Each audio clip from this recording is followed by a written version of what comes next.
তেলে কালো জিরে ফোড়ন দিয়ে সেদ্ধ ঝিঙে দেব।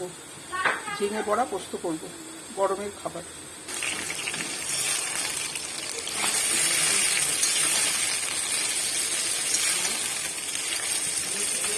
লবণ দেব, লবণ দিয়ে একটু ভেজে ভেজে একটু জল দিয়ে বড়াগুলো দেব। মটর ডালের বড়া শুধু লবণ দিয়ে ভেজেছি বড়াগুলো। জল দিয়ে দিয়েছি, এবার মটর ডালের ভাজা বড়াগুলো দিয়ে দেবো। নেড়ে চেড়ে একটু ঢাকা দিয়ে রাখবো। ঢাকা দিয়ে রাখলাম, কিছুক্ষণ ঢাকাতে রাখবো।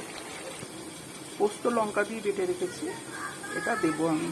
এটা ভিডিওটা শর্ট করার জন্য আগে থেকে সব করে রেখেছি। পোস্তটা দিয়ে দিয়েছি, এবার নাড়াচাড়া করে ঢাকা দিয়ে রাখবো, নামিয়ে দেবো, গ্যাসটা অফ করে দেবো। এটা খুব উপাদেয় গরমে খাওয়ার জন্য, ঝিঙে বড়া পোস্ত। আপনারা খাবেন, ভালো লাগবে।